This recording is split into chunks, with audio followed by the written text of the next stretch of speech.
The wind howled across the Wyoming plains like a hungry spirit. It battered the sturdy walls of Gideon Croft's isolated ranch house, rattling the windows in their frames, but the home he'd built with his own hands held firm.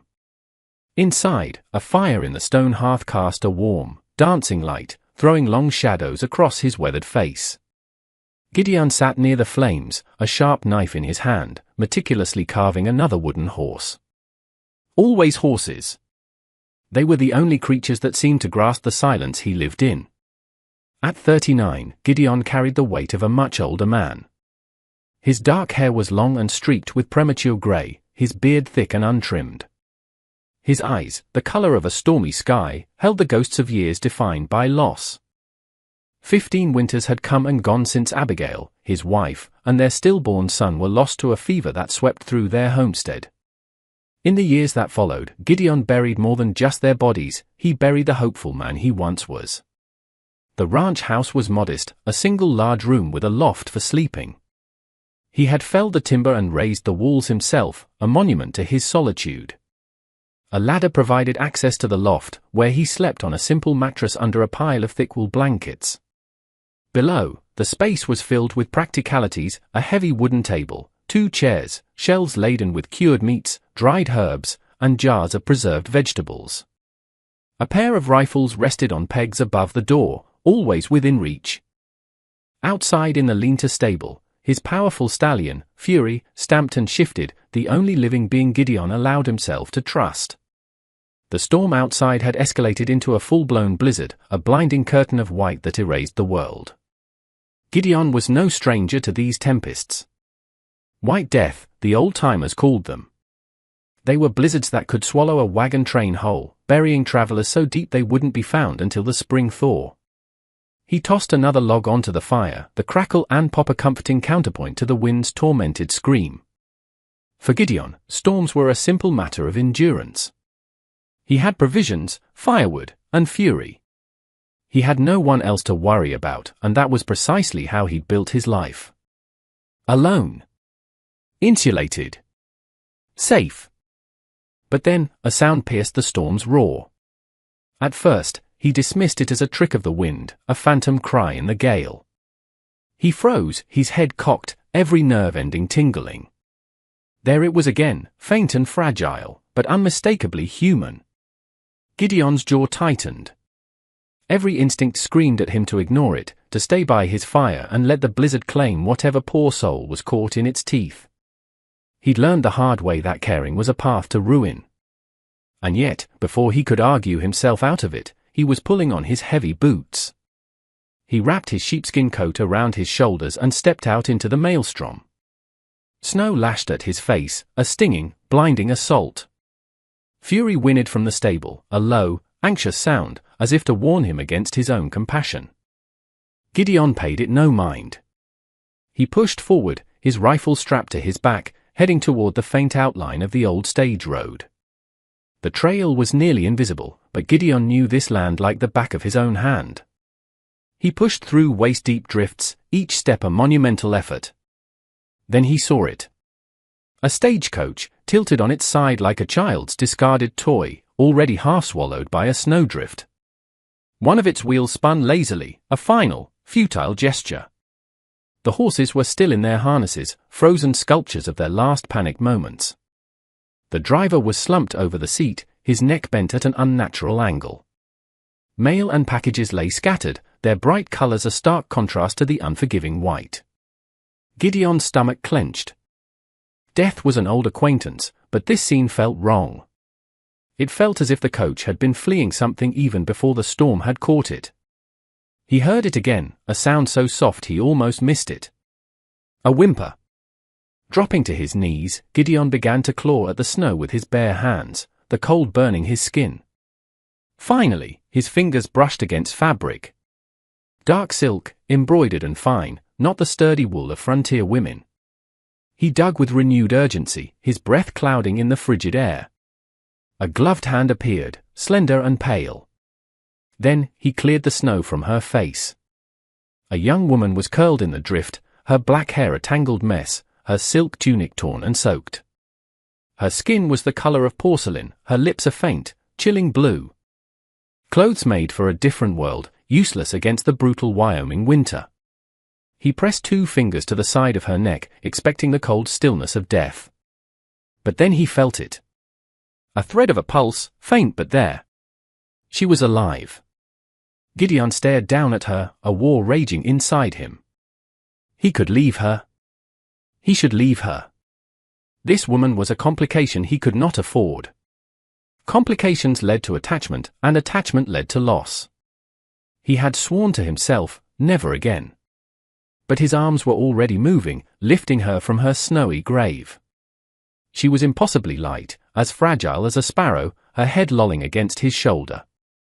With considerable effort, Gideon mounted Fury, settling her in front of him, pressing her frozen body against his own for warmth. He urged the stallion onward, back up the treacherous path, fighting through drifts that reached the horse's chest. Every single step was a struggle. The woman's breaths were shallow, growing weaker with every passing minute. Gideon held her tighter, cursing his own weakness. He didn't want this. He didn't need this. But a deeper truth gnawed at him: he could not have left her there to die. Hours later, they stumbled back into the sanctuary of the ranch house. Gideon gently laid her on the rug before the fire. Her silk clothes were a death sentence, cold and wet. His hands, usually so steady, trembled as he began to unfasten the intricate knots of her dark blue tunic. It felt like a violation, but survival had no room for propriety. He wrapped her shivering form in a heavy wool blanket, threw more wood on the fire until it roared, and hung her clothes near the hearth to dry. A healthy pink began to creep back into her cheeks, though her eyes remained closed. Her damp hair spread across the blanket, and a faint, exotic scent of jasmine filled the small house. Gideon sat back on his heels, watching her. His carefully constructed solitude had been shattered. The walls he had spent 15 years building were already showing cracks. Hours crawled by before she finally stirred. A soft moan escaped her lips, and then her eyes fluttered open. They were dark, almond-shaped, and startlingly beautiful. Her gaze swept the room in confusion before landing on him. Pure terror ignited in her eyes. She screamed, a raw, sharp sound, clutching the blanket to her throat as she scrambled backward. "You are safe," Gideon said, his voice a low rumble, rough from lack of use. He held up his hands to show he meant no harm. "Your coach crashed in the storm. The others, they didn't make it. I found you." Her terrified gaze darted to her clothes drying by the fire, and a new wave of horror washed over her. "What did you eat? You were freezing to death," he cut in, his tone firm but not unkind. "I did what had to be done." Tears welled in her dark eyes as she whispered names he didn't know. Mr. Song, Mrs. Chen, Little Wei. Gideon could only shake his head. None had survived. Her grief erupted like a flash flood, a storm of raw, ragged sobs. Gideon stood by, a helpless observer, the scene a painful echo of his own past, of graves dug in frozen earth. But at least she had a witness to her sorrow. He had mourned alone. When her sobs finally subsided into shuddering breaths, she wiped her face with a trembling hand. "I am Mai Lin," she said, her voice quiet but dignified. Widow of Jian Li. Her dark eyes studied him, weary but no longer terrified. "Who are you?" "Gideon Croft." "How long?" she asked, "until the storm passes?" "Until we can get to a town." Gideon glanced at the window, where the snow continued its relentless assault. "This storm's not done with us. Could be days. Maybe a week." Her lips quivered. "A week? That is impossible. This is Wyoming," Gideon said with grim simplicity. "The storms here don't care about what's possible." Mai Lin pulled the blanket tighter around her. She was trapped in the wilderness with a stranger. A man who had saved her, but whose eyes warned her to keep her distance. This was no place for a woman like her, and he was no man to be trifled with. Fate had thrown them together in this small house on the edge of nowhere, and neither of them could guess what the storm would bring next. The blizzard showed no sign of abating. Snow drifted higher against the ranch house, and the wind moaned through the eaves like a lonely ghost. Gideon sat at his table, honing the blade of his knife with slow, rhythmic strokes. Across the room, My Lin sat by the fire, wrapped in the wool blanket as if it were a suit of armor. Her dark eyes followed his every movement. "Your clothes should be dry by morning," Gideon said at last, his voice still gravelly. "I'll find you something to wear until then." My Lin straightened her posture. "You have done too much already." "I will manage." "You won't manage in wet silk," he stated flatly. He rose, walked to a large wooden trunk at the foot of his loft ladder, and lifted the heavy lid. A faint scent of lavender and cedar escaped. He pulled out a patched but clean flannel shirt and a pair of sturdy wool trousers. He placed them on a chair near her. "They belong to my wife. They'll be large on you, but they'll be warm." For a long moment, she stared at the clothes, a silent acknowledgement of the ghost between them. Then she looked at him. "Turn your back," she commanded, her voice soft but firm. Gideon grunted in assent and moved to the door, checking the heavy latch as the storm hammered against it. Behind him, he heard the rustle of the blanket, the whisper of fabric, a soft intake of breath as she dressed in the unfamiliar garments. He thought of Abigail, of the last time he'd seen a woman moving in this house. A familiar ache tightened in his chest, and he forced it down. When My Lin spoke again, her voice held a new resolve. "You live here completely alone?" 15 years, Gideon replied, his back still to her. "No family?" "No one." "No one, and this is how you prefer it?" He turned to face her then. She looked small and lost in Abigail's clothes, the sleeves rolled up multiple times, the trousers cinched with a piece of rope. But her bearing was proud, her chin held high. "It's better to be alone than to dig graves," he said, the words falling like stones in the quiet room. His stark statement silenced her, but not for long. "You rescued me. You could have left me in the snow." "That does not sound like a man who truly wishes to be alone." Gideon's gaze hardened. "Don't confuse a basic instinct with kindness. A coyote will drag a wounded rabbit from a trap, too. But not to save it." If My Lin's breath hitched. His warning hung between them, a clear and deliberate boundary. Yet, in her eyes, he saw not just fear but a flicker of defiance.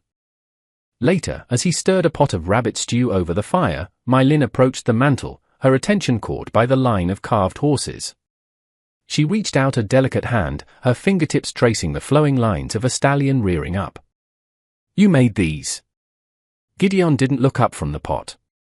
"Helps pass the time. They are beautiful," she said, picking one up. So much life in them. She turned the small wooden figure over in her hands. "Why horses?" "Because they understand," he grunted. "Understand what?" "That you can run with a herd, but in the end, you stand on your own 4 feet." The heavy silence settled over the room, broken only by the bubbling stew and the ceaseless howl of the wind. My Lin held the small carving as if it were a precious jewel. Gideon watched her from the corner of his eye, disturbed by how easily she seemed to fit into the space by his hearth. When the stew was ready, he ladled a bowl for her. She eyed it cautiously. "What is it?" "Rabbit." "Wild onions." "Roots." Eat. Her first spoonful was hesitant, but then her eyes widened in surprise. "This is very good." Gideon just shrugged. Necessity had made him a better cook than any recipe book ever could. He ate his own meal in his customary silence, but when she quietly asked for a second helping, he felt a strange and unfamiliar stirring in his chest. It felt a little like pride. Afterward, her gaze went to the ladder leading to the loft. "Where will I sleep?" Gideon gestured upward with his chin. "Up there." "I'll stay down here by the fire." "That is not right." "This is your home." "Life isn't right," he said, his tone leaving no room for argument. My Lin pressed her lips into a thin line but did as she was told. She climbed the ladder, moving awkwardly in the bulky trousers. Halfway up, she paused and looked down at him. "Mr. Croft." He looked up. "Thank you." "For saving my life." He gave a curt nod and turned back to the fire. He listened as she settled onto the mattress above, the faint sounds of another person in his house a foreign intrusion. It unsettled him deeply, but it also seemed to soothe an old, aching wound he hadn't known was still open. By morning, the fury of the storm had passed, leaving behind a world of profound grey stillness. A thick, Pristine blanket of snow covered everything, hiding fences and trails. My Lin joined him at the doorway, wrapped in an old coat of Abigail's that he had taken from the trunk. She hadn't asked whose it was. She simply pulled it tight around herself and stepped into the cold. The view took her breath away. White plains stretched to an endless horizon, dotted with trees bowing under the weight of the snow.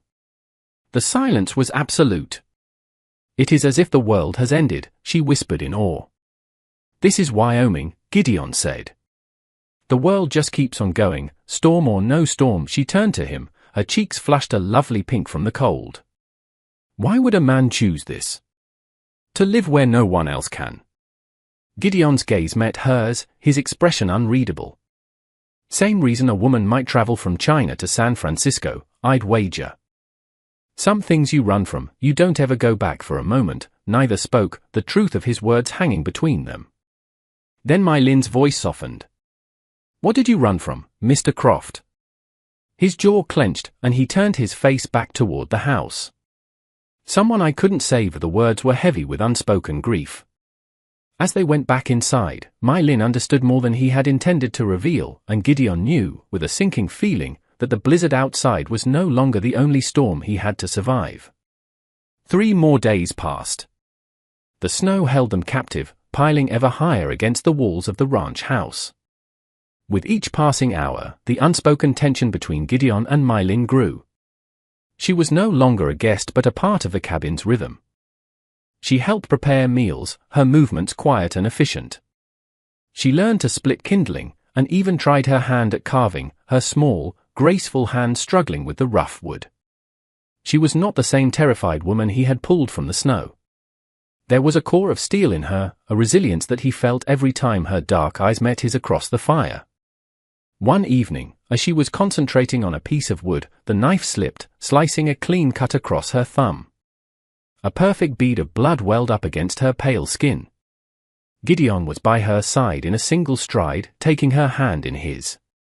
"Hold still," she winced as he cleaned the wound with whiskey from his flask, but she did not pull away. Her hand felt small and delicate in his rough grasp. He held it for a heartbeat too long, the warmth of her skin a searing brand on his calloused palm. Their eyes locked, and in that moment, something arced between them, a current of awareness that was both dangerous and undeniable. Gideon dropped her hand as if it were a hot coal and retreated to his side of the hearth. By the next morning, the sky was a brilliant, cloudless blue. The pale sun made the snow-covered landscape glitter. Gideon saddled Fury and took My Lin out to check his trap lines. She was a quick study, her focus intense, though her hands trembled when she helped him reset a snare that held their dinner. "I understand it is necessary for survival," she whispered, her voice barely audible. "But I do not think I will ever find it easy. The moment it becomes easy," Gideon said, his eyes on the distant horizon, "is the moment you've lost a piece of what makes you human." She looked at him then, with a searching intensity that made him want to turn away. "Is that why you live out here alone? To hold on to what is left?" Gideon's silence was its own answer. That afternoon, on the trail back to the house, My Lin's foot slipped on a hidden patch of ice. Gideon reacted instantly, his arm snaking around her waist to break her fall. She fell back against his chest, and for a long, frozen moment, they stayed that way. Her head was tilted back, her face just inches from his, her lips slightly parted. His heart hammered against his ribs like a war drum. He pushed her away, his movements rough and abrupt. "Storm's rolling back in," he growled. "We need to go." Inside, the air crackled with unspoken feelings. Every accidental brush of their hands as they worked, every time their shoulders touched in the confined space, was like a spark landing on dry tinder, threatening to burn down the walls he had spent 15 years erecting. That night, the sound of quiet sobs drifted down from the loft. Gideon stood at the bottom of the ladder, his heart torn. Finally, he could bear it no more and climbed up. He found her sitting on the mattress, her face streaked with tears. "Everything is gone," she whispered, her voice choked with despair. "My husband, my new life, all dead. And I am trapped here with a man who saved me but who cannot bear to even look at me." The raw pain in her voice was a knife in Gideon's gut. He sat on the floor a few feet away from her. "You're not trapped," he said softly. "You're alive. And I can look at you just fine." That's the damn problem. Her tears slowed. She reached out and took his hand. "Then don't look away." Gideon squeezed his eyes shut, but her hand was warm and real in his, a lifeline in the darkness of his solitude. The next day, he finally spoke Abigail's name aloud. The story of their life, the farm, the fever, the tiny grave he dug with his own hands, poured out of him like a river breaking through a dam. Mylin listened without interruption, her eyes never leaving his face, her hand resting on his arm. When he was finished, a ragged silence filled the room. She reached up and touched his cheek, her fingers trembling. "You are not afraid of death, Gideon," she said softly. "You are terrified of living again. But I am not afraid. Not with you." He tried to pull back, to warn her away from the wreckage of his heart. But she whispered his name, and when her lips met his, 15 years of self-imposed exile shattered into 1,000 pieces. Gideon pulled her to him, kissing her with the desperate hunger of a starving man. From that moment, everything was different. For 3 days, they existed in a world of their own making, laughing as they worked, carving side by side, finding solace and passion in each other's arms at night. Gideon felt the frost around his heart begin to thaw. He felt alive again, and it was the most terrifying and wonderful feeling in the world. But in the wilderness, peace is a fleeting visitor. On the 4th morning, fury's sharp, warning whinny broke the morning calm. 3 riders were approaching on the trail. A cold dread settled in Gideon's stomach. He knew trouble on sight. He grabbed his rifle and told Mylin to hide in the loft, but she emerged from the house with his second rifle in her hands. "This is my fight now, too," she said, her jaw set. The lead rider, a well-dressed Chinese man, dismounted with an air of arrogant ownership. Mylin gasped, her face paling. "Mr. Chen," she whispered. The man's smile was as thin and cold as a razor. "Mylin, your mourning period is over. Your late husband's debts to me are considerable. You will come with me. My son is waiting." And Mylin stepped forward to stand beside Gideon, her shoulders squared. "I am not a piece of property to be traded for debts. I will not marry your son." Rage twisted Chen's handsome features. He gestured to his 2 hired guns. "Take her." The sharp crack of Gideon's rifle echoed through the valley. One of the men crumpled to the snow. The other dove for cover. Chen drew a pistol, but before he could aim, a second shot rang out. He cried out in pain as Mylin's bullet tore through his hand, sending his pistol flying. Her voice shook, but her aim had been true. "The next one will be in your chest." The fight was over as quickly as it had begun. The remaining hired gun threw down his weapon. Chen clutched his bleeding hand, his face a mask of fury and disbelief. "You will regret choosing this barbarian. You could have had a life of ease." Mylin's dark eyes blazed with a fire Gideon had never seen. "I already have everything that matters." Chen fled, his shouted threat swallowed by the vast silence of the plains. The snow began to fall again, softly covering his tracks. The world was quiet once more. The rifle slipped from Mylin's trembling hands. The delayed shock hit her, and she began to shake uncontrollably. Gideon was there in an instant, wrapping his arms around her, holding her tight. "You did it," he murmured into her hair. "You saved us." Tears streamed down her face. "I did not think I could be so strong." "You're stronger than anyone I've ever known," Gideon said, his own voice thick with emotion. "Strong enough to make me believe again." Weeks later, as the first signs of spring touched the land, they stood before a traveling justice of the peace in the small town of Cedar Ridge. Mylin wore a simple borrowed dress, a spray of early wildflowers tucked into her dark hair.